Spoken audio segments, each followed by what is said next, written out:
Bonjour et merci d'être avec nous de nouveau pour ce MAG. Comme chaque vendredi, vous le savez maintenant, nous accueillons un nouvel invité pour parler de l'actualité politique, économique et sociale. En ce moment, forcément, ce sont les législatives, donc on parle un petit peu plus de politique dans le MAG. Et j'ai le plaisir d'accueillir aujourd'hui Antoine Colin. Alors l'autre Antoine Colin, c'est un plateau un peu particulier aujourd'hui puisque nous avons deux Antoine Colin sur le plateau. Antoine Colin, candidat de lutte ouvrière à la députation sur la première circonscription de La Rochelle. Il est accompagné dans cette élection par Dominique Raymond, sa suppléante. Et pour échanger comme d'habitude avec notre invité, Yannick Picard. Bonjour. Bonjour Yannick. Et Antoine Colin, donc. Bonjour. Bonjour Antoine. Antoine Colin, notre invité, bonjour. Bonjour et merci pour votre invitation. Et merci d'avoir accepté déjà de venir sur notre plateau pour parler de ces législatives. Je le disais, vous êtes candidat du parti Lutte ouvrière à la députation sur la première circonscription de Charente-Maritime, donc vous visez la place de l'actuel député Olivier Falorni. Antoine Colin, ce n'est pas la première fois que vous vous présentez aux législatives, ce n'est pas la première fois que vous vous présentez à des élections. Certains vous connaissent, d'autres un peu moins. Est-ce que vous pouvez vous présenter rapidement quelques mots ? Oui, alors je suis militant de lutte ouvrière depuis que je suis lycéen, en fait. Ça fait un certain nombre d'années maintenant, parce que la société capitaliste me révolte par plein d'aspects dont on aura, je pense, l'occasion de parler. Mais on voit aujourd'hui qu'on a un monde fou, on a un monde on a vécu la crise sanitaire, il y a la crise économique qui menace aussi d'affamer le monde entier avec la crise des prix des céréales, qui menace de famine plusieurs pays, on a la guerre maintenant, voilà, on a un monde inhumain et surtout qui propose comme perspective l'aggravation. Donc parlez-nous de vous. Qui êtes-vous ? Vous êtes enseignant-chercheur, c'est ça ? Oui, tout à fait. Je suis enseignant-chercheur à l'université de La Rochelle depuis un certain temps maintenant. Vous avez quel âge, Antoine Colin ? J'ai 50 ans. Vous nous disiez que vous étiez militant depuis que vous êtes au lycée, donc oui, un vrai engagement. Oui, je me suis engagé en fait par révolte contre la société et puis aussi, disons que la révolte contre la société, elle était préalable, mais j'ai rencontré des militants avec qui j'ai discuté justement des perspectives communistes, et ça a fait écho à la situation qu'on vivait à l'époque. C'était en pleine guerre du Golfe. La guerre du Golfe, on nous présentait Saddam Hussein comme le nouvel Hitler. Vous discutez politique avec vos étudiants ? Ça m'arrive, oui, bien sûr. Il y a des étudiants qui me posent des questions que je retrouve parfois après leurs années de scolarité. Bien sûr, ça m'est arrivé, ouais. Ouais. Après, en cours, oui, c'est les maths. Je fais cours, voilà. Voilà, oui, vous êtes dans les mathématiques. Ouais. Mathématiques et puis histoire des sciences aussi. Je fais un cours d'histoire de l'astronomie. Alors, c'est vrai qu'il touche plus à des sujets sociaux et politiques, parce qu'il y a des enjeux dans toute l'histoire, en fait. Même l'histoire des sciences, les conflits de Galilée avec l'Église, par exemple, c'est des sujets politiques. Alors, à toutes les élections, quelles qu'elles soient d'ailleurs, les candidats lutte ouvrière, alors je vais vous taquiner un petit peu, prennent une veste, il faut le dire, au présidentiel, vous avez fait un score assez faible. Vous-même, sur certaines élections, les législatives 2017, en 2012, 2017, 2020, les scores étaient un peu faibles. Qu'est-ce qui vous motive à chaque fois à y retourner ? Parce qu'il faut quand même il faut prendre sur soi en se disant « Ah, le message n'est pas passé, les gens ne nous ont pas entendus », mais ça fait rien, vous y retournez. L'énergie, vous la trouvez où ? Oui, alors d'ailleurs, vous disiez tout à l'heure que je briguais le siège de M. Falorni à l'Assemblée, en fait. Nos perspectives, c'est bien au-delà de ça. Nos perspectives, c'est de défendre des perspectives face à ce monde fou. Et pour nous, les perspectives, c'est que les travailleurs s'emparent du pouvoir qu'ils ont par le rôle qu'ils ont dans l'économie. Aujourd'hui, le monde du travail produit toutes les richesses de la société, mais il est condamné à obéir, à être mal payé, à être remercié par des licenciements, par des cancers, des maladies professionnelles. Oui, mais localement, il est clair que vous briguez la place d'Olivier Falorni. Si demain, vous savez, le système électoral, on va pas se la raconter, le système électoral nous laisse aucune chance d'avoir un député. En fait, le système majoritaire est fait pour écarter en fait, mais les petits partis. Qu'est-ce qui vous motive, vous, comme les alors, autres membres ouais. de Lutte pour Rire, pour y retourner, pour aller au charbon? Parce que comme disait Ludovic, c'est vrai que il est taquin, mais la réalité est là, vous prenez une veste à chaque fois, quoi. Non, justement, c'est pas des vestes, hein, parce que nous, notre but dans ces élections, c'est de défendre des perspectives. Et alors, effectivement, de les faire approuver. Donc, on invite bien sûr à voter pour nous, et on dénonce tous les faiseurs d'illusions dans ces élections, parce qu'ils prétendent tous. C'est qui les faiseurs d'illusions? Des noms? Alors, les faiseurs d'illusions, bah, c'est sur votre circonscription. Allons-y, hein, on est en local. Mais tous, si vous voulez, Macron qui prétend gouverner pour l'intérêt général, alors qu'il défend la grande bourgeoisie, le grand patronat, Le Pen qui veut jouer le rôle de la première opposante, mais qui en fait est tout à fait aussi mais localement, dans le cadre de système. Falorni, faiseur d'illusions. Mais bien sûr aussi, et puis Falorni, et puis la gauche NUPES. On va en parler d'ailleurs. Bien sûr. Il y a un paradoxe quand même dans le parti Lutte ouvrière, parce que vous dites que vous portez la parole des ouvriers, ça on le comprend bien, et puis vous portez aussi la parole des anticapitalistes, mais politiquement, pourquoi se représenter et pas simplement parler de politique en général sans pouvoir se présenter aux législatives Vous avez peur de ne pas être entendu? C'est une façon aussi d'être entendu, c'est une façon de se faire entendre pour Alors, vous. oui, je vous remercie de poser la question. En fait, on milite toute l'année, tout le temps, devant les entreprises, à l'intérieur des entreprises. On a des bulletins d'entreprise, d'ailleurs une presse d'entreprise sur La Rochelle, comme dans toute la France. On est présent tout le temps, en fait. Mais les élections, c'est un moment aussi dans lequel on peut s'adresser d'un seul coup à des millions de personnes et en plus leur permettre de faire un geste, leur permettre d'approuver ce qu'on dit.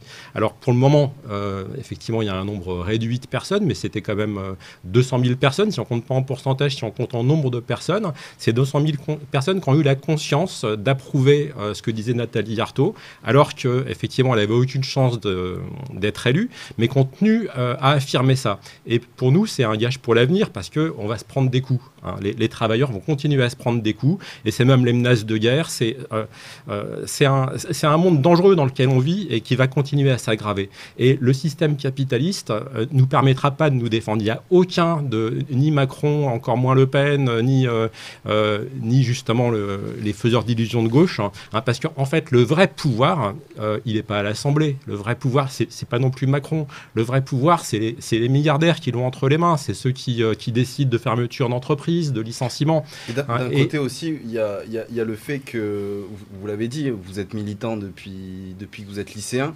Ouais. Est-ce que vous avez vu les choses évoluer par rapport à ça? Est-ce qu'il y a moins de capitalisme? On n'en a pas l'impression. J'ai vu les choses évoluer, mais en pire. En pire. La Donc, société s'est durcie. Comment continuer à faire de la politique, à vouloir s'investir dans ces présidentielles ou dans les législatives ou régionales ou autres élections? Mais vous savez, l'histoire, elle évolue de manière contradictoire. Quand on regarde les luttes du passé, elles ont été précédées parfois de périodes de recul profond. Bientôt, il y a l'anniversaire de la Commune de Paris. Ça va être fêté à l'île Madame, là où les communards étaient déportés. Hein. Eh bien, cette Commune de Paris, son écrasement, ça a été suivi d'un recul profond du mouvement ouvrier, où tout le monde baissait la tête. Hein. Et ça n'a pas empêché après les luttes de renaître, et même des luttes révolutionnaires qui ont ressurgi par la suite. La Première Guerre mondiale, elle a donné lieu à une vague de révolution. Hein. Mais au moment de la guerre, c'était tout le monde baissait la tête. Hein. C'était la dictature. Justement, une petite... Est-ce que vous avez le sentiment véritablement que les Français sont prêts à faire cette révolution, celle que vous attendez, le grand soir, comme on l'appelle? Est-ce que vous avez le sentiment aujourd'hui, là, depuis le nombre d'années où vous militez, est-ce que vous avez encore le sentiment que les Français sont prêts à faire cette grande révolution, ou ce sont définitivement des moutons? Ah non, moi je dis absolument pas que c'est des moutons. Vous savez, est-ce que la population était prête à faire la révolution en 1788 ? Est-ce qu'ils étaient prêts à la mort du roi ? Est-ce qu'ils étaient prêts à tout ça, à la République ? Personne n'aurait parié sur ça. Mais c'est les événements qui ont provoqué la nécessité. Et le monde en guerre qui nous attend, là, qui va se renforcer, c'est ça qui va pousser, qui va ne pas laisser le choix. Puis le monde en guerre, le chômage, la guerre économique, parce que la guerre tout court, c'est la poursuite de la guerre économique qui est menée tous les jours par les grandes entreprises contre les travailleurs, et puis même entre elles d'ailleurs, les grosses qui rachètent les petites pour les manger, ou qui sous-traitent. Je rebondis sur le mot entreprise, oui. Antoine Collin. Oui. Localement, vous disiez que vous étiez à la porte des entreprises, à distribuer vos éléments. Est-ce que vous passez l'intégralité de votre temps libre à militer ? Actuellement. J'en passe, ou avant, au quotidien. Oui, enfin pas l'intégralité, je prends des vacances aussi. Mais, mais vous savez, même quand on milite, c'est aussi une préoccupation. On vous retrouve où ? On vous retrouve, je ne sais pas, à la porte de chez Alstom, à Étré, à l'hôpital, devant Alstom, mais c'est aussi à l'intérieur des entreprises qu'il y a des militants notre presse d'entreprise, elle est distribuée de l'intérieur par des militants. Via des syndicats peut-être ? Non, c'est une presse politique, c'est un bulletin politique qu'on a dans les entreprises, tout à fait. On a aussi un journal politique, Lutte ouvrière, un hebdomadaire, qu'on diffuse en vente militante, qu'on passe proposer dans les cages d'escalier, en porte-à-porte. Voilà, c'est un militantisme de terrain. Oui, puis qu'on fait toute l'année, en fait, qu'on ne fait pas simplement au moment des élections législatives ou présidentielles. Parce que sur le fond, nous on compte sur la conscience des travailleurs. Et on sait que, bien sûr, aujourd'hui, beaucoup de travailleurs ont le moral en berne, ils se prennent les coups, les luttes ne sont pas à la hauteur des besoins, mais en fait, c'est aussi la conscience que pour se défendre, il y aura besoin d'une lutte d'ampleur. Une lutte d'ampleur, ça peut être qu'explosif. Parce que les luttes partielles, aujourd'hui, elles ne permettent même pas de faire vraiment reculer les grandes entreprises quand elles sont prêtes à licencier, quand elles bloquent les salaires comme aujourd'hui. Donc il faudra effectivement une explosion sociale. On va revenir à ces présidentielles et plutôt ce qui s'est passé après, avec donc ce nouveau parti, NUPES, qui est arrivé, la nouvelle Union populaire écologique et sociale, qui regroupe, je le rappelle, donc, les Insoumis, les Verts, le PS, le PC, et vous n'y êtes pas. Ouais. Pourquoi ? Parce qu'on porte de toute autre perspective. Lutte ouvrière et le PC, il y a une si grande différence que ça ? C'est si loin ? Écoutez, c'est devenu très loin, oui. Le Parti communiste, à l'origine, il portait les idées communistes. Mais le Parti socialiste, en remontant encore plus dans le temps, avant la guerre de 14, c'était aussi un parti marxiste, révolutionnaire. Mais depuis, ils sont passés dans l'autre camp. Aujourd'hui, ils gèrent la société capitaliste. Et le NUPES, là, eh bien, on a pu voir... les perspectives qu'ils portent, c'est quoi ? C'est de mettre Mélenchon Premier ministre de Macron.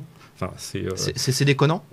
Mais écoutez, en tout cas, c'est certainement pas ça qui va proposer des perspectives aux travailleurs. En plus, l'union de la gauche, on l'a déjà vu plusieurs fois, il n'y a pas si longtemps, sans remonter même à Mitterrand, à la première union de la gauche.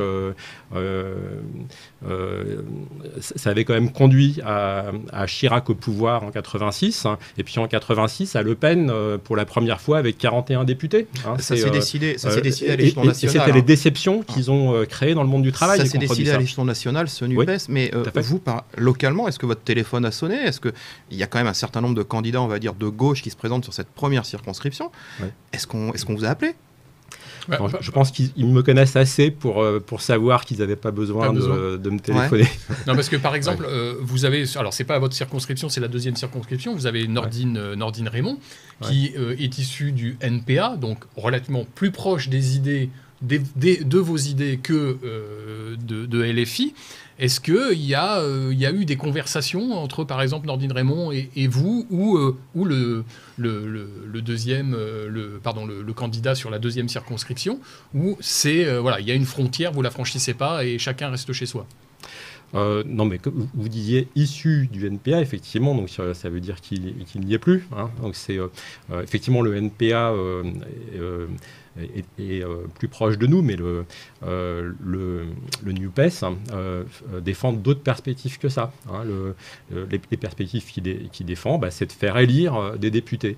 Nous, notre perspective, c'est de renverser le capitalisme parce qu'on pense qu'il n'y a pas de solution dans le cadre de système. Et puis, en attendant de le renverser, les perspectives immédiates, c'est d'imposer un contrôle des travailleurs sur l'économie. Parce que il n'y a rien qui sera possible tant que ce sera la dictature des marchés, la dictature des financiers, la dictature des banques. Même dans les hôpitaux, maintenant, c'est les banques qui font la loi. Les hôpitaux sont endettés, peut-être qu'on en parlera tout à l'heure, sont endettés à milliards auprès des banques. Hein, donc, c'est les banques qui décident finalement des économies que les hôpitaux doivent faire. Vous, Antoine Collin, vous n'avez connu que les premiers tours dans les différentes élections auxquelles vous êtes présenté. Là, il n'y aura pas de barrage à faire à la droite sur la première circonscription, il n'y a pas de candidat chez les Républicains. Oui. S'il y en avait eu un, par exemple, est-ce que vous auriez fait un appel à voter pour le candidat de gauche ou de centre-gauche qui aurait pu se retrouver en face? Est-ce que c'est dans vos habitudes? Donc, vous savez, personnellement, au deuxième tour... Je ne parle pas des consignes nationales.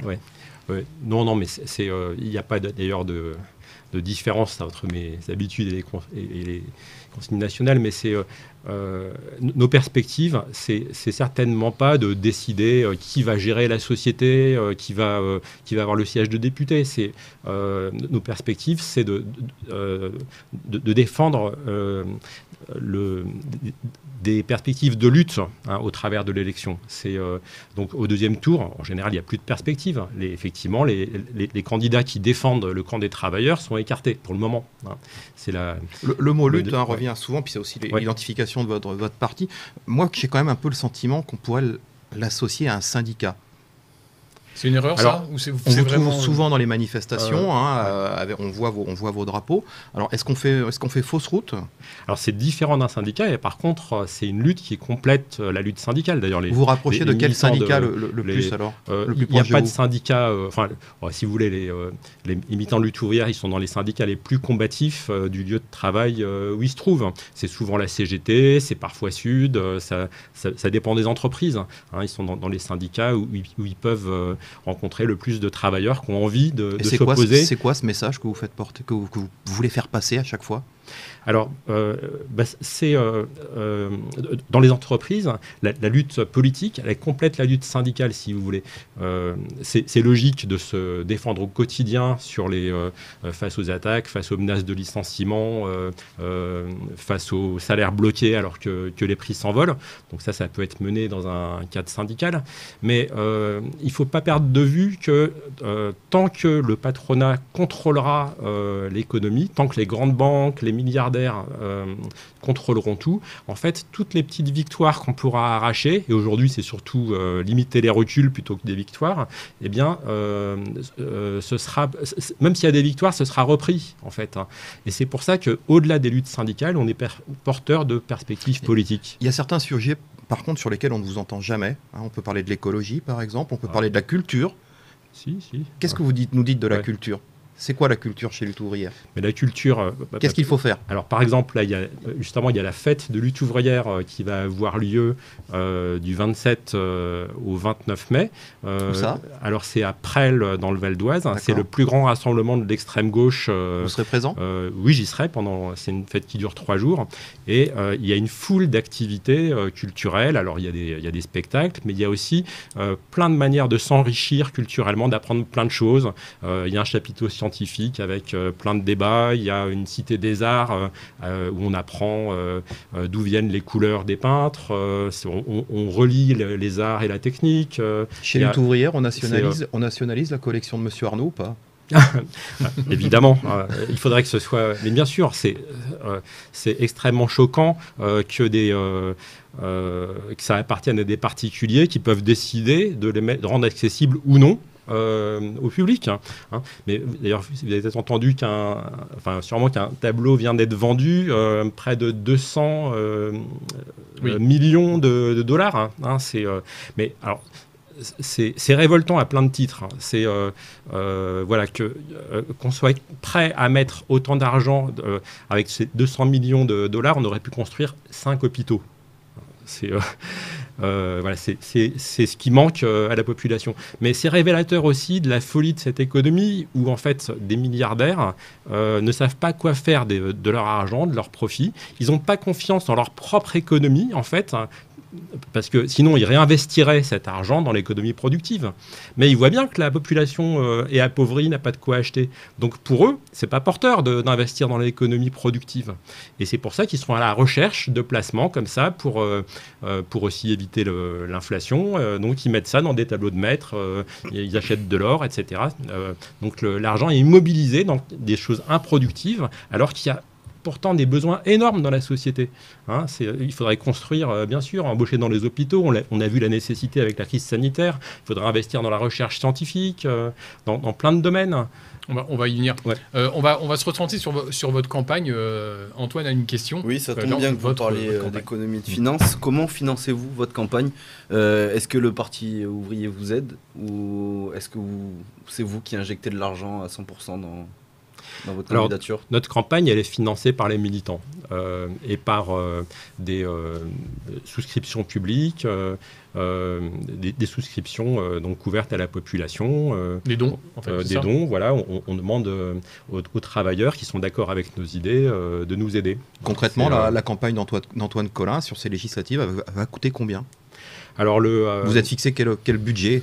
Le budget, en fait, il est minimal. Notre budget, c'est quasiment exclusivement le prix des bulletins de vote, des circulaires, c'est-à-dire des professions de foi. Vous avez un directeur financier de campagne J'ai en tête le chiffre national. Je crois que c'est de l'ordre d'1,5 million d'euros, quelque chose comme ça. Non, mais vous, personnellement, votre campagne, vous, Antoine Colin. Écoutez, vous divisez par les 554 circonscriptions dans lesquelles on se présente. C'est vous le mathématicien. Je n'ai pas le chiffre en tête, mais c'est... La dernière fois, ça vous avait coûté combien ?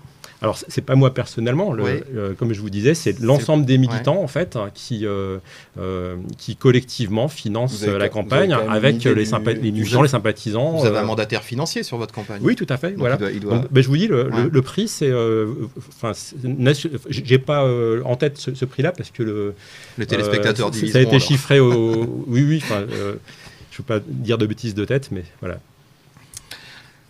Justement, on va revenir à votre programme, et j'insiste, depuis le début de l'émission, c'est vrai que ce qui nous intéresse, c'est le local. Je sais que vous êtes là pour porter un message national, mais localement, qu'est-ce qu'il y a aujourd'hui dans votre campagne ? Qu'est-ce qu'il y a sur vos documents qui sont peut-être déjà imprimés ? Alors, nos documents de campagne, oui, c'est les problèmes nationaux, mais qui se reflètent dans les problèmes locaux. Enfin, sur le monde inhumain qu'on a aujourd'hui, ça se reflète, je sais pas, dans la circonscription. Il y a une prison, par exemple. Oui, alors qu'est-ce que vous prévoyez sur cette prison, vous ? Je prévois rien sur cette prison en général, mais ce qui est révoltant, c'est que on a un monde. La France, par exemple, a été condamnée par le tribunal des droits de l'homme, la Cour européenne des droits de l'homme, pour les conditions inhumaines de détention en France, inhumaines et dégradantes. Oui. Voilà, c'est ça le mot, je crois. C'est révoltant, dans un pays qui a des moyens considérables. Albert Camus disait qu'on juge un pays à l'état de ses prisons. J'ai reformulé ma question, Antoine Colin. Vous êtes élu député. Ouais. Quel premier dossier vous allez porter dans l'hémicycle ? Dossier local, le dossier de la première circonscription, qui, je le rappelle, concerne l'agglomération de La Rochelle, mais aussi l'île Dorée. Alors justement, je ne me présente pas pour porter des dossiers dans cette machine à parler qu'est l'Assemblée. Pourquoi vous êtes candidat Parce que je pense que ce n'est pas comme ça qu'on changera les choses. Alors, comme je vous le disais, je suis candidat pour porter des perspectives de lutte pour les travailleurs et pour les faire approuver dans cette élection. Parce que je pense que c'est sur ce terrain-là que ce sera bien plus efficace que les moulins à parole qui seront à l'Assemblée, qui savent très bien d'ailleurs que tout ce qu'ils sont en train de discuter, ça aura bien peu de poids face à la crise qui s'aggrave. Alors, juste pour qu'on imagine bien la situation. On pourrait très bien imaginer, demain, vous êtes véritablement élu député. Donc vous n'allez pas à l'Assemblée, c'est ça ? Vous dites, non, stop, je ne vais pas dans ce, comme vous dites, ce moulin à paroles. Donc vous dites, bah non, moi j'y vais pas. Voilà. C'est ça ? Non, pas du tout. Si j'étais élu député, effectivement, il y a eu dans le passé d'ailleurs des députés révolutionnaires. Il y en a eu, Jaurès, vous savez, il y en a eu dans le mouvement ouvrier allemand, même en Russie, il y a même eu des députés sous le tsar. Allaient bien défendre leurs idées à l'Assemblée. Ils allaient défendre les intérêts des travailleurs à l'Assemblée, mais surtout dénoncer, en fait, parce qu'ils savaient qu'ils avaient peu de pouvoir, mais ils se servaient de l'Assemblée comme une tribune, et ils comptaient d'ailleurs pas forcément sur la presse pour relayer trop leurs journaux, parce que c'était la presse nationale ne le faisait pas trop, donc c'était les journaux ouvriers qui publiaient ce qu'avait dit le député à l'Assemblée, et ça avait un certain retentissement quand les problèmes des petits travailleurs un peu partout dans le pays étaient portés comme ça à la face du monde à l'Assemblée, et quand ça apparaissait dans les journaux ouvriers, eh bien ça donnait le moral aux travailleurs, ils se sentaient plus forts dans leur lutte. Jean Lassalle va vous manquer à l'Assemblée ? Vous savez, non. C'est pas une question de personne. Bon, c'est un personnage atypique, il dit ce qu'il a envie de dire à sa façon, il porte des messages un petit peu comme vous. Donc, est-ce que c'est un personnage qui va manquer à l'Assemblée nationale ? Est-ce qu'il en faudrait plus des personnages ? Peut-être aussi. Le message que je veux porter, c'est le message que les travailleurs doivent prendre confiance dans leurs forces. C'est un message que j'entends de la part d'aucun autre courant que le nôtre pour le moment. J'espère que ça donnera envie à des militants de se joindre à ces perspectives-là et de nous rejoindre. Mais voilà, c'est ça qui manque, c'est ce message qui manque. Si je comprends bien, aucun des participants, enfin des candidats à la députation chez le Parti ouvrier sont des hommes politiques alors ? Vous ne faites pas de politique en tant que tel ? Alors, on n'est pas des politiciens professionnels, effectivement. Les 554 candidats, là, on se présente dans toutes les circonscriptions, sont tous des travailleurs ou des travailleurs à la retraite. Mais on est tous issus du monde du travail. Est-ce que vous n'avez pas peur d'être étiquetés comme des lanceurs d'alerte plutôt que des politiques, justement ? Écoutez, on pourra répondre à ça. Comme je vous le disais, on n'est pas que des lanceurs d'alerte. Bien sûr, on dénonce beaucoup de choses. Puis c'est pas une honte d'ailleurs des lanceurs d'alerte. Je leur tire leur chapeau sur tous ceux qui ont été réprimés par la suite. Il faut les protéger, ces gens-là. Bien sûr. Mais ceci dit, c'est pas le système qui les protégera. C'est peut-être les travailleurs en se mobilisant. Quand certains dénoncent les dangers. Mais moi, d'ailleurs, vous parlez des lanceurs d'alerte, mais en fait, moi, je suis pour que tous les travailleurs puissent devenir des lanceurs d'alerte. Et aujourd'hui, un travailleur qui dirait ce qui se passe dans son entreprise, regardez à Buitoni ce qui s'est passé. À Buitoni, les travailleurs avaient dénoncé dans leur entreprise qu'il y avait des rats, qu'il y avait des asticots, qu'il y avait même de l'huile de moteur qui se déversait dans les pizzas. Ils ont dénoncé tout ça, en fait. Mais ça n'avait pas été écouté, la presse n'y était pas intéressée, même l'ARS, l'Agence régionale de santé, s'y était pas intéressée. Il a fallu qu'il y ait un procès même pour que ça éclate. Il a fallu qu'il y ait des morts. Et il y a encore, ça a encore recommencé. Là, il y a encore eu d'autres empoisonnements. Voilà. C'est pour ça que moi je fais confiance en les travailleurs pour effectivement pour dire ce qu'ils voient autour d'eux, parce que c'est des millions de personnes qui savent en réalité ce qui se passe dans la société. Vous faites confiance dans les travailleurs, mais vous n'écoutez pas dans une certaine forme de presse, on va dire. Écoutez, il y a des journalistes honnêtes, mais vous savez comme moi que la presse, beaucoup d'organes de presse appartiennent à des milliardaires comme Monsieur Bolloré, qui peut lancer un candidat comme on lance un paquet de lessive. C'est pas le cas d'Onis TV, je vous rassure tout de suite. Non. Nous n'avons pas été approchés par Monsieur Bolloré. On va avancer dans cette émission, Antoine Colin, et on va passer tout de suite au billet d'humeur, billet d'humour d'Antoine Colin.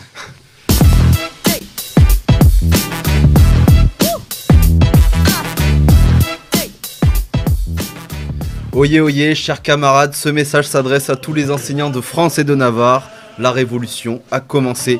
Et oui, nos professeurs claquent la porte de l'éducation nationale, direction la politique, une vieille tradition de gauche que l'on retrouve chez le Parti ouvrier. On a connu l'époque dans laquelle, pour être ministre, il fallait avoir été résistant. On a eu celle du profil manager, type école de commerce. Aujourd'hui, on a celle des professeurs. Souvenez-vous, déjà en 2012, certains de nos ministres, et non des moindres, se permettaient même de jouer un peu avec leur parcours pour en être. Jean-Marc Ayrault se présentait comme professeur d'allemand depuis 1973. La date de démarrage est bonne, mais il manque celle de la fin de carrière. Or, Jean-Marc Ayrault était professeur à temps plein de 1973 à 1977. Vous voyez, comme quoi, on n'a pas besoin de faire 10 ans de carrière pour se lancer dans la politique. Alors, en marche, sans mauvais jeu de mots bien sûr, après un bon entraînement sur les élèves, les profs s'attaquent aux citoyens dans leur globalité. Alors, il est où le problème, monsieur Collin? Vous n'êtes pas assez bien payé, c'est ça? Vous travaillez peut-être trop. Après, je vous accorde que c'est un bon exercice que d'essayer de parler de politique avec nos jeunes aujourd'hui. Bon, après, quand ton prof te parle de lutte des classes pendant 1 heure, ça doit être une sale ambiance au lycée, surtout quand on est prof d'économie comme Nathalie Arthaud. À la fin du cours, tu as les terminales S qui vont casser la gueule au terminal L. Je vous raconte pas le bordel. En plus, avec un prof lutte ouvrière, quand tout le monde part à Londres, Barcelone ou encore Paris, et ben toi, tu pars à Valenciennes. Bon, c'est un peu moins génial, sans parler des relations en salle des profs. Si un quart part en grève, l'autre quart part en politique, on n'a plus grand monde pour enseigner. En plus, vous avez vu en 2022, c'est une année catastrophique pour le recrutement des enseignants. Les concours pour entrer dans la profession ont de plus en plus de mal à faire le plein. Logique, tout le monde a compris la technique. Tu te lances en politique, avec un peu de chance, tu deviens ministre de l'Éducation nationale et hop, des vacances gratis à Ibiza. Regardez, d'après les premiers résultats des épreuves d'admissibilité du CAPES, connu depuis mardi, dans plusieurs disciplines, il faut s'attendre à d'importants déficits dans les effectifs, notamment en mathématiques que vous enseignez, et en allemand. Mais bon, peu importe, l'insurrection a commencé et la force des révolutionnaires, c'est de croire en ses idées pour changer le monde. Alors pas le choix, il faut sauver le sort de la classe ouvrière, terminer l'éducation nationale, terminer les ados prépubères, place au combat, direction la fin des licenciements, le partage des richesses et le retour à notre bon vieux communisme. Par contre, monsieur Collin, il va falloir changer ce nom, lutte ouvrière. Ça passe plus. Maintenant, dans les usines, on n'a plus que des robots. Alors, vaut mieux renommer le parti Lutte Robotique. Comme ça fait un peu plus moderne. En tout cas, le temps de notre chère Arlette Laguillet n'est pas encore évolué. Je le rappelle, c'est la première femme à se présenter à l'élection présidentielle. Il me semble que c'était en 1974. Elle a été candidate à 6 reprises avant de passer le flambeau à Nathalie Arthaud en 2007. Notre Arlette nationale vous a montré le chemin. Toutefois, une question subsiste. Pourquoi les Français se sentent-ils plus prêts à voter pour l'extrême droite que pour l'extrême gauche ? Bonne question. Alors oui, la classe ouvrière, elle n'a pas disparu, elle n'a pas été remplacée par des robots. Elle est d'ailleurs même bien plus nombreuse qu'à l'époque de Marx. Aujourd'hui, la classe ouvrière, elle est partout. Elle est dans le supermarché, à tenir les caisses, y compris des étudiants d'ailleurs pour payer leurs études, qui sont obligés de travailler le soir à Carrefour ou le week-end. Et puis, oui, les bas salaires, ils sont partout, y compris à l'université, mais surtout les secrétaires qui ont des salaires pour beaucoup proches du SMIC. Effectivement, les salaires sont bloqués en plus, ils ne permettent pas de suivre les prix. D'ailleurs, la situation se dégrade tellement qu'ils maintenant, y compris même, ils sont en train d'embaucher des enseignants, des maîtres de conférences contractuels qui resteront au premier échelon tout le temps. C'est pour faire des économies, tellement les budgets sont restreints, sont comprimés. Vous nous rappelez, chez Lutte ouvrière, le SMIC minimum que vous prenez ? Alors nous, effectivement, on dit qu'il y a besoin au minimum de 2 000 euros par mois, non seulement pour en net ou en brut ? En net, bien sûr, 2 000 euros net par mois. Aussi bien pour les salariés que pour les retraités, mais ça doit être aussi le minimum pour les allocations de handicap. Voilà. Cette allocation, pas un revenu en dessous de 2 000 euros. Pour le calcul de l'allocation handicap dont vous parliez, on prend en compte les revenus du ménage ou pas du tout ? Alors non, moi je suis tout à fait effectivement pour changer les choses, parce que c'est pas normal que des travailleurs handicapés se retrouvent dépendants de leur conjoint pour cette allocation. Donc l'allocation, elle doit être uniquement pour eux, indépendamment de ce que gagne leur conjoint. Ouais. Pour revenir à ma question, comment vous expliquez que les Français votent plus pour l'extrême droite que pour l'extrême gauche ? Voilà. Bah écoutez, ce que je veux dire d'abord, c'est que l'extrême droite, si elle a pu progresser comme ça, on parlait tout à l'heure de l'union de la gauche. C'est justement la trahison des perspectives que les partis de gauche étaient censés porter, qui ont fait monter plusieurs fois les scores de Le Pen. La première fois, c'était en 86. La fois suivante, c'était après à nouveau une union de la gauche. C'était le gouvernement Jospin, avec participation d'ailleurs de ministres communistes, vous parliez tout à l'heure du Parti communiste, qui au pouvoir avait mené une politique de trahison, qui avait privatisé Air France, qui avait continué les attaques sur les retraites de la droite, qui avait trahi ses espoirs. Et vous vous rappelez comment ça avait fini par Le Pen, le père Le Pen au deuxième tour. Vous nous disiez tout à l'heure que hors cours, vous discutiez politique avec certains de vos étudiants. Ouais. Est-ce que vous sentez une montée du Rassemblement national chez ces étudiants, justement ?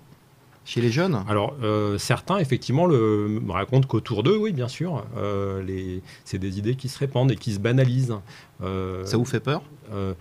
C'est extrêmement inquiétant, ouais. Mais ce qui est inquiétant, c'est pas seulement d'ailleurs les scores du Front National, c'est que le jour où le grand patronat, les milliardaires, ils jugeront que les partis traditionnels ne suffiront pas à faire taire les travailleurs, eh bien, ils seront prêts peut-être à utiliser la manière forte. Aujourd'hui, c'est pas le choix qu'ils font. Ils préfèrent un Macron, ils préfèrent peut-être même un NUPES, mais et dans les quartiers populaires de La Rochelle, on peut parler de La Palisse, Villeneuve-les-Salines, on peut parler de Mireuil. Il y a une montée de ce Rassemblement national chez vous ?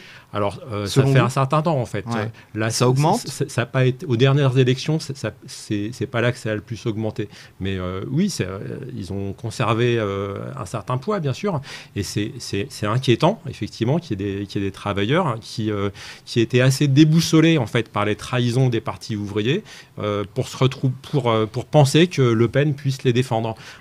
Le Pen, c'est une démagogue, mais derrière, elle peut se contenter, en fait, effectivement, de critiquer Macron et de miser sur le fait qu'on ne l'a pas essayé. Et c'est ça qui fait que certains en viennent à penser qu'elle pourrait être mieux. Mais Le Pen, c'est une défenseuse du système. Elle est à plat ventre devant le grand patronat. Elle critique jamais, d'ailleurs, la grande bourgeoisie. Elle peut critiquer certains aspects, mais elle critique jamais le système dans son ensemble. Et c'est la première à hurler quand les travailleurs font grève, à la SNCF par exemple. C'est un parti anti-ouvrier en fait, le Front National. Recentrons-nous sur la première circonscription, si vous le voulez bien. Moi, j'aimerais avoir votre bilan, le bilan que vous faites des 5 années d'Olivier Falorni, l'actuel député donc, sur notre première circonscription. Qu'est-ce que vous en tirez ? Si vous voulez, comme je vous le disais, on ne se présente pas pour briller le strapontin. Non, mais vous avez quand même une opinion sur l'ensemble de son... M. Falorni, c'est un politicien comme plein d'autres, qui navigue entre la gauche et la droite, selon ses intérêts, voilà, qui n'hésite même pas à l'occasion à faire de la démagogie anti-ouvrier, voire de la démagogie proche d'extrême droite, qui a voté la confiance au gouvernement de Macron dès son arrivée au Parlement. Voilà, ça le juge, c'est absolument pas mes idées. Durant ces 2 mandats, il a défendu 2 grandes causes, donc le droit animal et le droit à mourir dans la dignité. Ouais. C'était une priorité pour vous ou il aurait dû porter d'autres causes dans l'hémicycle, plus localement ? Non, mais le droit animal, bien sûr, les conditions dans les abattoirs sont révoltantes, mais elles sont révoltantes aussi bien pour les animaux que pour les salariés. Quand je parlais de démagogie en tant qu'ouvrière, on les abat pas, mais c'est pas physiquement. En tout cas. Mais on les conduit au désespoir. Ils ont des conditions de travail inhumaines dans les abattoirs. D'ailleurs, il y a une émission de Cache Investigation. Par le métier lui-même, c'est très difficile. C'est un métier très très très très, très dur. Oui, mais c'est difficile aussi du fait des conditions, des rythmes qui sont imposés.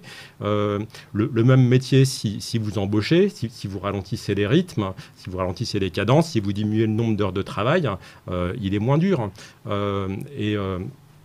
Je me rappelle d'une émission de Cache Investigation qui avait démonté les discours de M. Falorni qui avait insulté les travailleurs des abattoirs, qu'ils avaient traités de sadiques, etc. Je ne sais plus si c'était envoyé spécial ou Cache Investigation d'ailleurs, mais qui avait montré qu'en fait... Oui, c'est la même équipe, ouais. Qui avait montré qu'en fait, dans chaque cas où il avait accusé les travailleurs, c'était le patron en fait, qui était responsable de ne pas avoir mis en place des améliorations techniques qui étaient demandées par les services sanitaires souvent. Et le droit à mourir dans la dignité alors ? Alors, le droit à mourir dans la dignité, moi je suis tout à fait pour aller au-delà de la loi Leonetti. Je pense qu'effectivement, on doit aider les personnes. Vous êtes prêt à aller jusqu'où? Je pense qu'on doit aider les personnes qui sont atteintes de maladies incurables et qui souhaitent mourir dignement à le faire. Mais ça, par exemple, aussi, c'est indissociable de la situation des hôpitaux, parce que, et ça, c'est quelque chose que j'entends pas, que j'ai pas entendu dire ni par Falorni ni par d'autres, c'est que dans une situation où les hôpitaux manquent de moyens, vous vous rappelez pendant le Covid, les hôpitaux qui devaient choisir entre les malades qui sauvaient et les malades qui laissaient mourir, eh bien, le manque de moyens, est-ce qu'il ne conduira pas, comme ça, à inciter à pas sauver des malades qui pourraient être sauvés? Donc, dans une société comme ça, où c'est l'argent qui régit tout, moi, j'ai aucune confiance dans le fait qu'une loi pour aider au suicide, justement, ne soit pas donc, pour résumer, sur ce projet de loi-là, Olivier Falorni n'est pas allé assez loin. Et sur le droit animal, en fait, il aurait dû défendre le droit des salariés dans les abattoirs. Alors, sur le droit à mourir dans la dignité, je vous dis, c'est quelque chose qui est insoluble dans cette société capitaliste pourrie par l'argent, en fait. C'est ça, sur le fond, en fait. C'est même pas une question de ce qu'il y a dans la loi. Hein. C'est un problème qui est intrinsèquement lié à la société capitaliste. Mais de la même manière que les conditions des travailleurs. Hein, c'est uniquement par le rapport de force qu'on changera ça en réalité.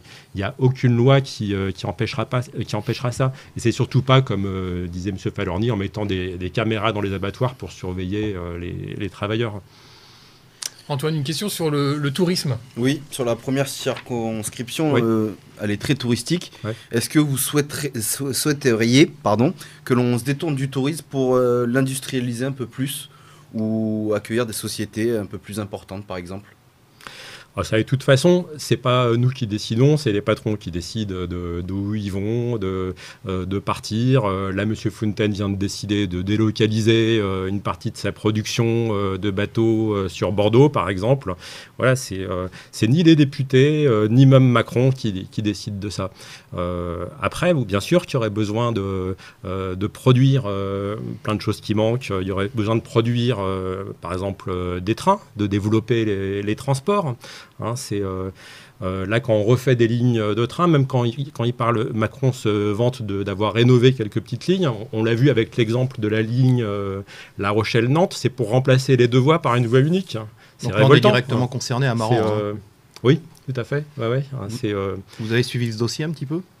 Bah oui, bien sûr, d'autant plus qu'on a des camarades qui travaillent à la SNCF. Mettre une voie unique, ça empêche, si la demande augmente, de mettre une fréquence de train suffisante. On parlait il n'y a pas si longtemps de tram-train, maintenant on n'en parle plus du tout. Un tram-train, ça voudrait dire mettre des trains réguliers tous les quarts d'heure, toutes les demi-heures, je ne sais pas, surtout aux heures de pointe. Hein, Je vais revenir sur un élément, vous parliez de la délocalisation des moteurs de bateaux de chez Fontaine-Pajot, chez Quatch, à Bordeaux exactement.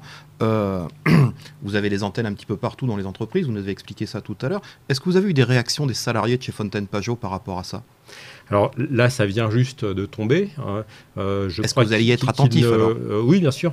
Je crois qu'ils ne savent même pas encore, d'ailleurs, s'il y aura des pressions pour être muté, pour partir sur Bordeaux.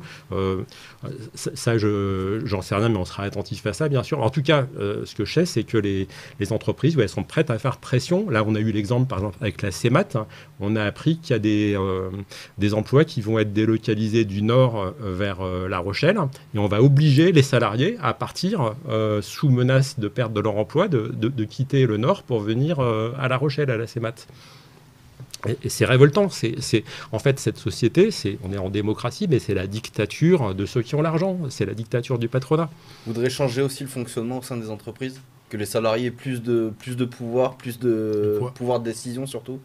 Bien sûr, moi je suis pour le contrôle ouvrier, le contrôle sur les décisions, le droit des salariés de dire tout ce qu'ils voient, mais le droit aussi de prendre les décisions dans les entreprises, effectivement. Mais ça demandera un rapport de force. Hein. Ça pourra se faire à la faveur d'une explosion sociale, en réalité. On va passer, Yannick, à une question sur le logement à La Rochelle et dans la première circonscription principalement. Pas facile de se loger, on peut résumer ça comme ça, hein. Manque de logements sociaux. On est en pleine révision du PLUI, il y a des réunions publiques en ce moment. L'équipe de Jean-François Fontaine reconnaît qu'ils ont peut-être été un petit peu trop verts, on va dire, hein, au profit du bétonnage. Vous, qu'est-ce que vous pensez de ce logement social? Est-ce qu'on doit l'encadrer? Est-ce qu'on doit en faire plus? Il y a aussi le problème des Airbnb. Quelle est votre position là-dessus? Le logement étudiant également? Les logements étudiants, oui. Alors bien sûr, je pense qu'il faut construire beaucoup plus de logements sociaux. Aujourd'hui, on en détruit beaucoup, mais il y aura besoin d'en construire. Les construire à la place de quoi? Parce qu'il y a un problème de foncier malgré tout. Oui, mais les maires ont un pouvoir de préemption qu'il faudrait utiliser. Hein. Et puis, il faudrait reconstruire à la place, à Villeneuve-les-Salines, on est en train de détruire des bars. Il faudrait reconstruire à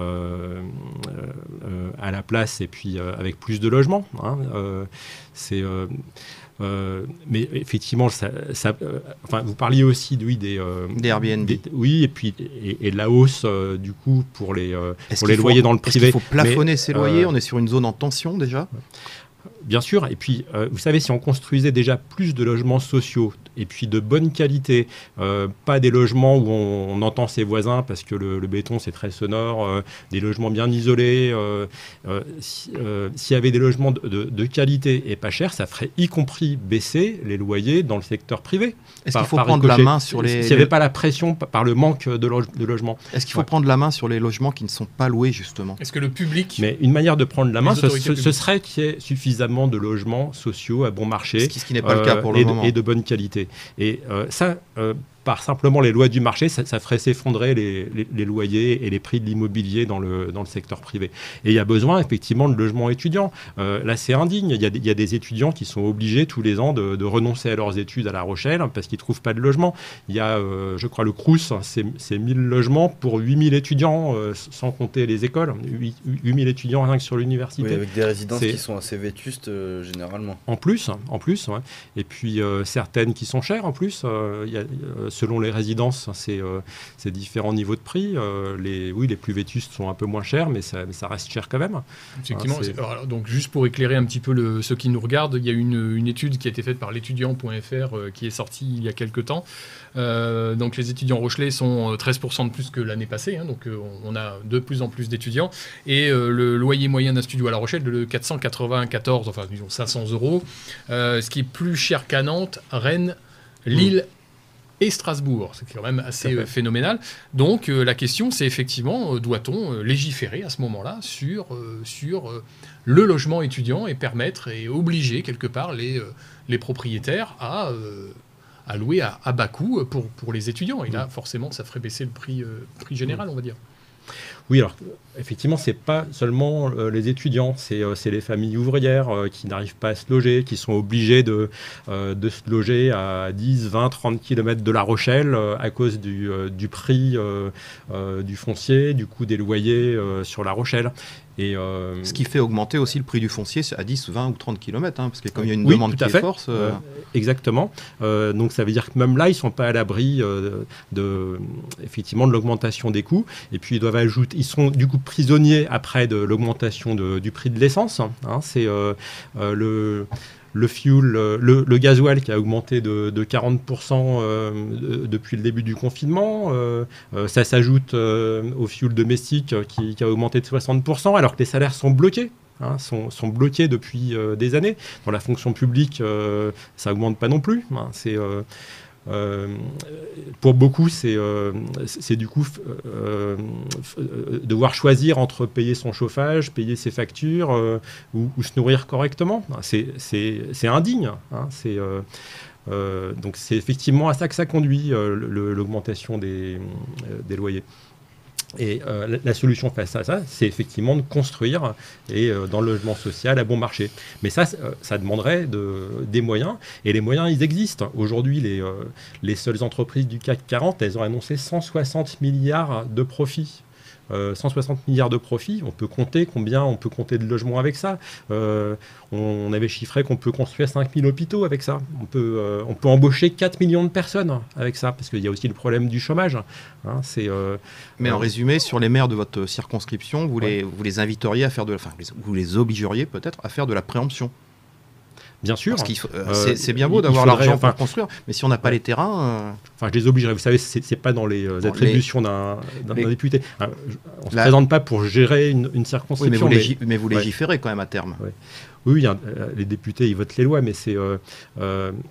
Mais effectivement, je pense qu'il y aurait besoin, bien sûr, sur les zones en tension, il faudrait de prendre des terrains fonciers pour construire. Ouais, effectivement, c'est un besoin. Un autre sujet important, vous l'avez un petit peu évoqué tout à l'heure, c'est l'hôpital. Ouais. Alors, en règle générale, mais là, forcément, l'hôpital de La Rochelle, comme vous le savez, il va se déplacer. Il va aller à la place du parc des expositions. Faire un nouvel hôpital, ça règle tous les problèmes? En tout cas, apparemment, c'est un besoin parce qu'il n'a pas les capacités suffisantes. Mais vous savez, c'est un peu comme tout, la construction d'un nouvel hôpital. On aurait pu en parler aussi d'ailleurs pour les constructions de logements. Ça va se faire avec du profit. Les entreprises du BTP, pour eux, c'est des marchés.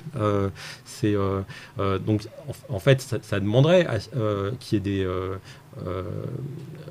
des agences publiques pour faire ça à prix coûtant, pour pas que ce soit justement une vache à lait pour des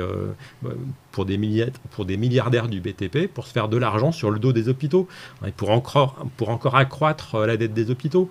Faudra voir aussi si c'est pas un partenariat public-privé qui va encore endetter un hôpital sur des années. Comme la CGT, vous avez peur d'une privatisation de l'hôpital public justement? Mais elle est en cours, cette privatisation, bien sûr. C'est déjà un fait, en fait, parce que le fait d'endetter les hôpitaux auprès des banques, ce qui a été permis par une loi de 2005, depuis la dette des hôpitaux elle a triplé en une dizaine d'années. Je ne sais même pas à combien elle est aujourd'hui. Elle est montée très vite à 30 milliards. Ça veut dire que c'est les banques finalement qui sont les propriétaires des hôpitaux. Si les hôpitaux sont endettés auprès d'elles, beaucoup d'hôpitaux ont dû sous-traiter aussi plein de services, ont dû sous-traiter la blanchisserie, la cuisine, etc. Et le personnel dans tout ça, on parle de services en tension, notamment les urgences de l'hôpital de La Rochelle. Le Covid s'éloigne un peu, il reviendra, ça c'est clair. Qu'est-ce qu'on fait pour ce personnel? Justement, il faut embaucher massivement. Exactement le contraire de ce qu'a fait le gouvernement Macron depuis qu'il est là, ou de ce qu'ont fait les gouvernements précédents. La situation, elle est absolument scandaleuse. Oui. Comment on fait pour embaucher massivement quand justement il n'y a plus d'étudiants qui veulent prendre le risque de se lancer dans des études de médecine quand on voit ce que ça donne quelques années plus tard quand on accède à la profession? Mais si, justement, j'ai été frappé de voir d'ailleurs qu'il y a des lycéens qui avaient choisi dans Parcoursup des écoles d'infirmiers, d'aides-soignants, et qui n'ont pas pu y accéder parce que le nombre de places est limité, alors qu'il y a des besoins énormes. Parce qu'en fait, c'est un choix politique de limiter l'accès à ces formations, parce qu'ils ne veulent pas créer de postes après, à la fin de tes écoles. Donc les vocations dans la jeunesse, elles ne manquent pas. Et c'est pas par l'attrait des hauts salaires qu'il y a dans la profession, je peux vous dire, que les jeunes se dirigent vers ça. C'est beaucoup parce qu'ils, par conviction pour beaucoup, mais le Ségur de la santé, justement, d'abord il y a des catégories de salariés qui n'ont rien touché, qui ont même fait grève pour ça il n'y a pas si longtemps. Puis c'est une goutte d'eau. Non, ce qu'il y a besoin, ça nous ramène aux revendications d'un salaire minimal à 2 000 € pour tous, et d'une augmentation considérable, une hausse considérable des salaires pour tous, de 300, 400, 500 €, parce que les prix s'envolent. Même déjà, c'est ce qu'on chiffrait avant que l'inflation s'emballe. Mais même ces 2 000 €, ça sera à voir à la hausse si les prix continuent de flamber, parce que c'est ce qu'il faut, c'est la somme qu'il faut pour vivre dignement, sans compter sou après sou. Malgré tout, la masse salariale augmente. Moi, je vais parler des toutes petites entreprises, il y en a beaucoup sur votre circonscription. Si vous mettez un salaire minimum à 2 000 €, les charges vont augmenter pour le patronat en même temps, pour ces petits patrons. On fait comment? On prend où l'argent?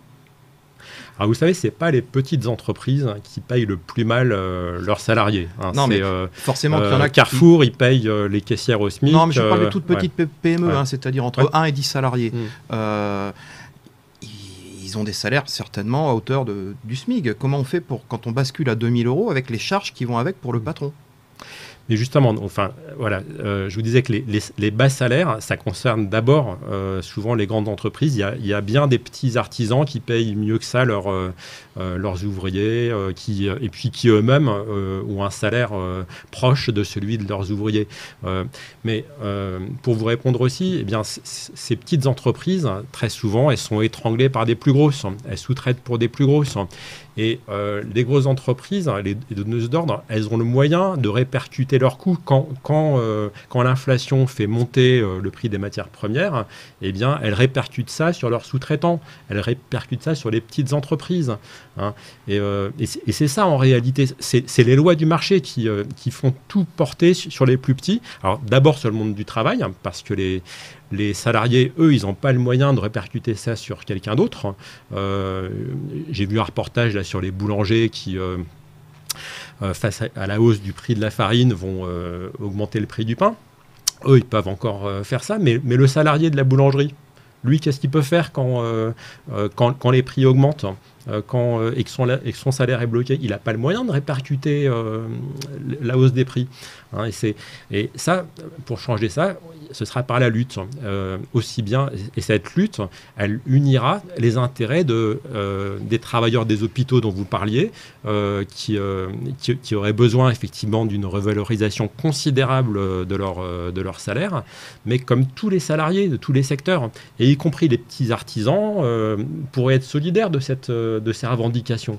Parce que quand les salaires augmentent, eh bien ça tire la demande pour eux. Le chèque inflation, il a été perçu comment chez les ouvriers que vous avez rencontrés, par exemple? Vous en avez discuté de ça? Oui, bien sûr. Mais, comme le chèque énergie, par exemple. Mais c'est dérisoire. Les salariés, ils ne demandent pas une aumône. Ils ont besoin d'une hausse de salaire. Et il faut que le salaire, tous les mois, soit plus haut. Pas une fois comme ça. Hein, effectivement, ce chèque inflation, c'est révoltant hein, de penser que les salariés, on va les faire taire simplement avec une misère comme ça. Ouais. Si vous le voulez bien, on va passer à l'exercice de cette émission, le pour ou contre.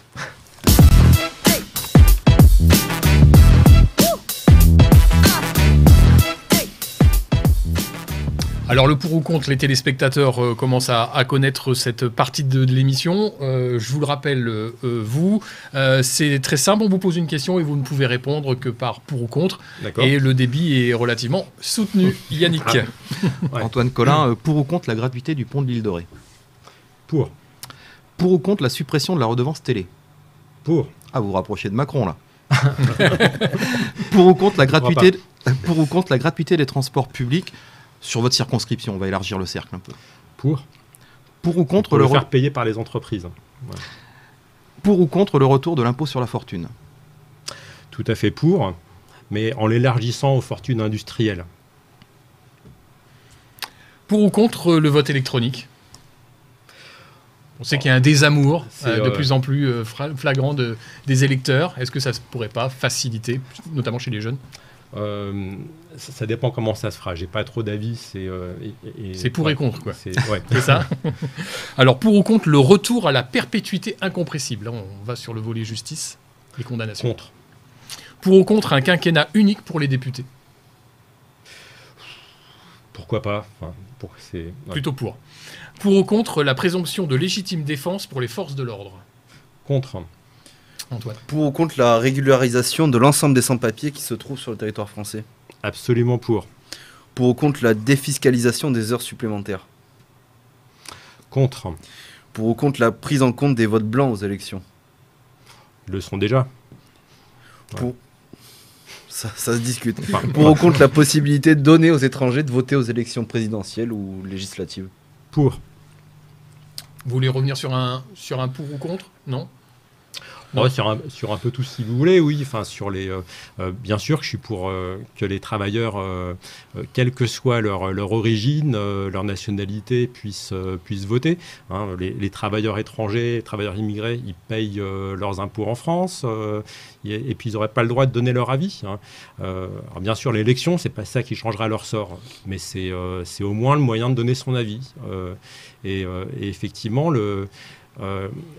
la classe ouvrière, une fraction importante de la classe ouvrière est immigrée, et d'origine immigrée. Dans les grandes entreprises, il y a des dizaines et des dizaines de nationalités représentées. C'est le cas maintenant dans le nautisme, là où il y a des travailleurs qui viennent de différents pays d'Afrique maintenant, chez Dufour, Fontaine-Pajot, etc.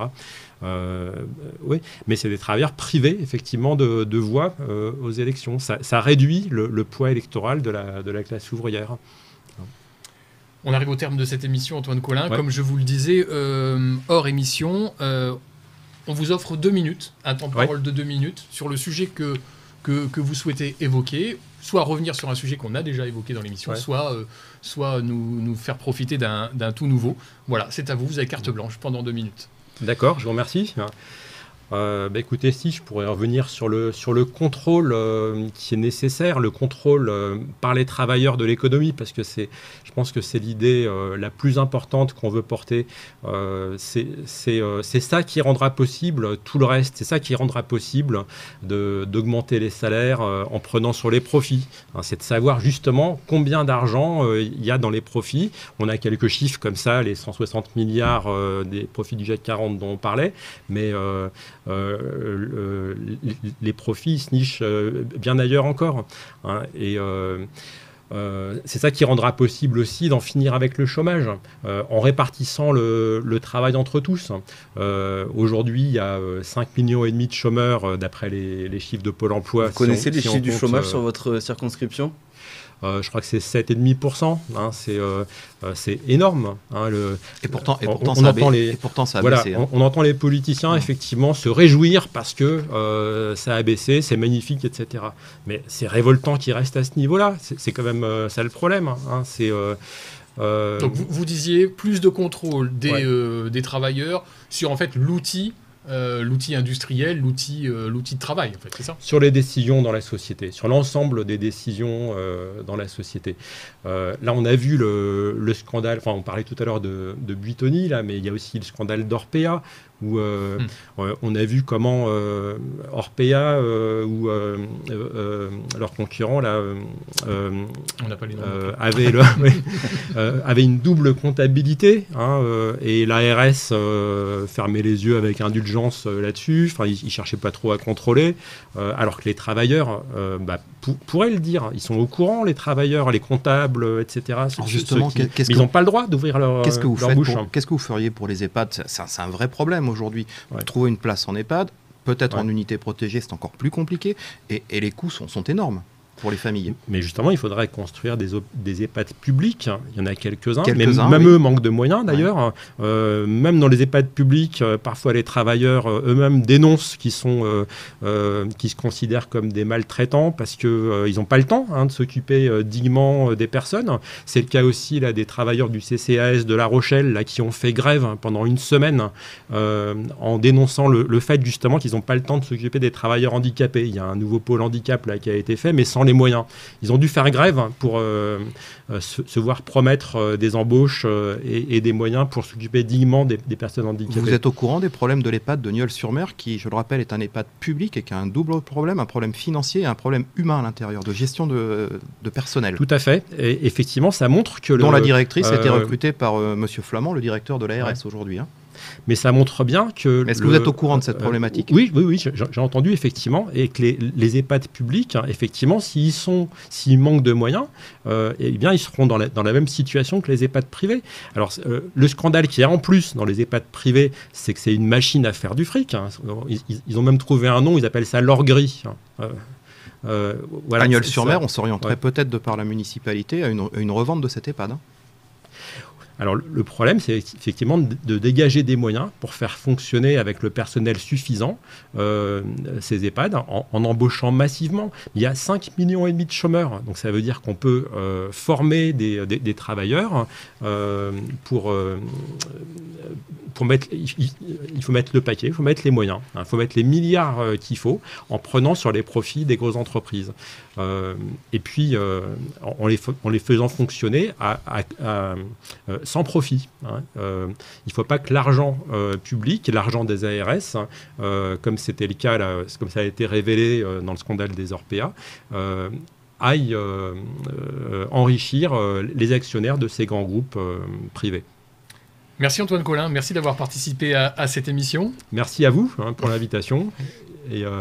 Et puis bonne chance pour ces législatives qui, je le rappelle, commencent véritablement le 12 juin. Le premier bulletin sera mis dès 8h le matin, le 12 juin. Merci Antoine Collin. Nous, on se retrouve la semaine prochaine avec un nouvel invité. Ce sera Jean-Marc Soubest qui revient dans l'émission. Il était venu, je crois, si ma mémoire est bonne, tout début mars. Il est candidat à la NUP, ou la NUPS, comme on dit, ou NUPES, comme vous voulez, à la députation sur la première circonscription de La Rochelle. Donc, ça sera un de vos concurrents sur ces législatives. Merci, messieurs. Merci à vous. Merci. Et puis, je vous dis à la semaine prochaine. Et puis, portez-vous bien et n'hésitez pas à commenter cette émission. Merci.